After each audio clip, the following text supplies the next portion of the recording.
Bonjour et bienvenue à la série tutoriel pour l'application Compa.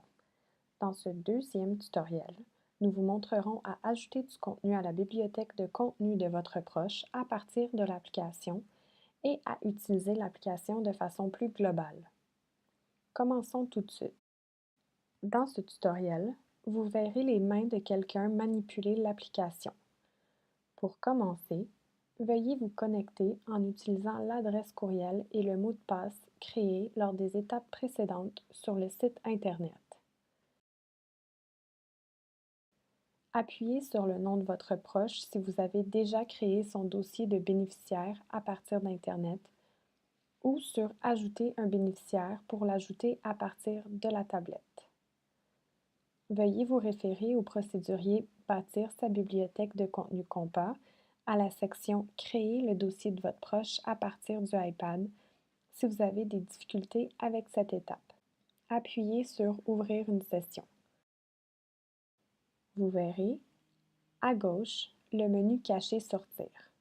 Ce menu est disponible en tout temps. Vous n'avez qu'à glisser votre doigt de l'extrémité gauche de l'écran vers le centre pour le faire sortir et ensuite le repousser vers le côté pour le ranger. Ce menu vous permet de naviguer d'une section à l'autre, d'écrire des commentaires tout au long de votre utilisation et de terminer la session. Les commentaires seront tous enregistrés ensemble à la fin de votre utilisation et vous pourrez en ajouter lors de la fermeture de session. Commençons par ajouter des photos. Appuyez sur Regarder l'album photo. Appuyez sur Ajouter une photo en bas de l'écran. Vous pouvez soit prendre une nouvelle photo, par exemple une photo papier, en choisissant Caméra, ou bien ajouter une photo qui existe déjà dans votre iPad en choisissant Photo Gallery. Dans ce tutoriel, nous ajouterons une photo déjà existante, donc sélectionnons Photo Gallery, puis simplement sélectionnez la photo de votre choix. En bas, vous verrez la progression du téléversement de la photo sur le serveur sécurisé. Maintenant, allons ajouter une chanson. Retournez au menu principal à l'aide de la flèche en haut à gauche et sélectionnez Écouter de la musique. Ici, cliquez sur Ajouter une chanson et vous aurez accès à toute la liste de musique sur votre iPad. Vous pouvez ajouter les chansons par album, par artiste ou ajouter un titre particulier en cliquant sur le petit plus à droite du titre. Lorsque vous aurez sélectionné toutes les chansons que vous souhaitez ajouter, appuyez sur Done ou Terminer en haut à droite du menu et les chansons apparaîtront dans la liste.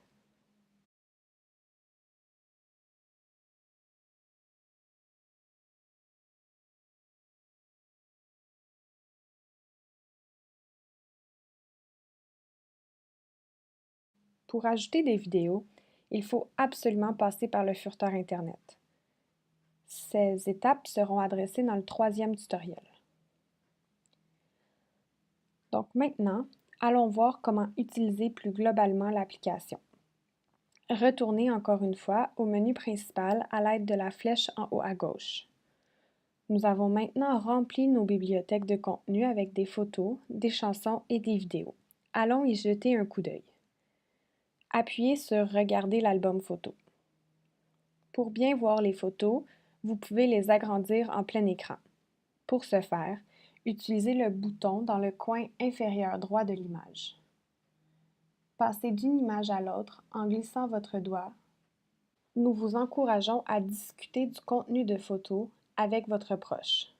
Par exemple, la journée pendant laquelle la photo a été prise, les personnes qui se retrouvent sur la photo, ou encore ce qui s'est passé après que la photo se soit prise.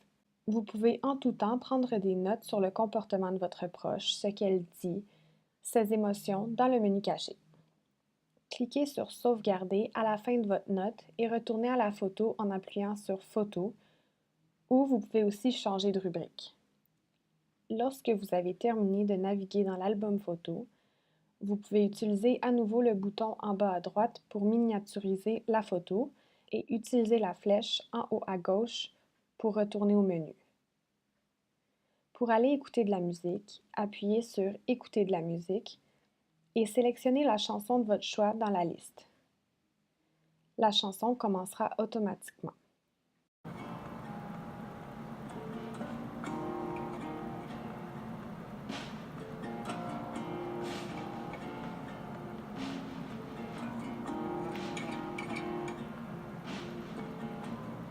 Underground, I'm waiting.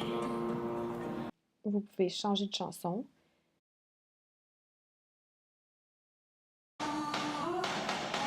et l'arrêter. Finalement, pour écouter une vidéo, retournez au menu principal et appuyez sur Regarder des vidéos.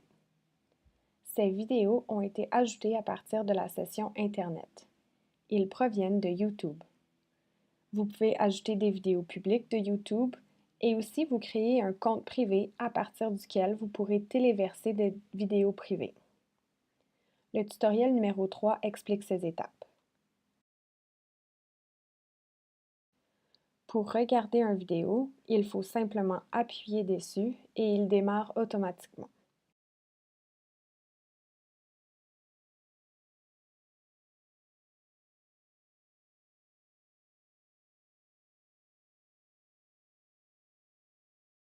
Il est possible de mettre la vidéo sur pause et sortir en appuyant sur Done ou Terminer en haut à gauche de l'écran.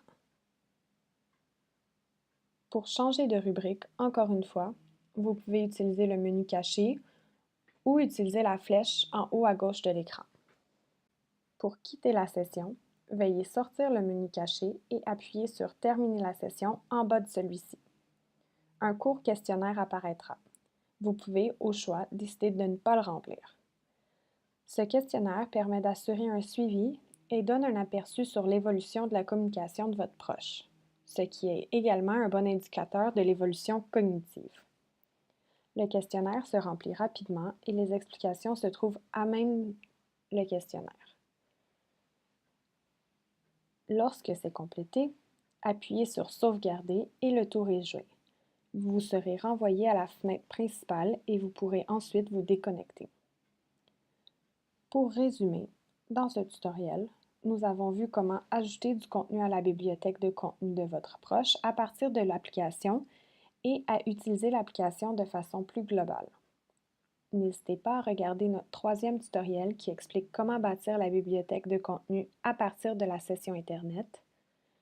Vous pouvez bien sûr visiter le site Internet de notre laboratoire pour récupérer le document PDF Bâtir une bibliothèque de contenu compas.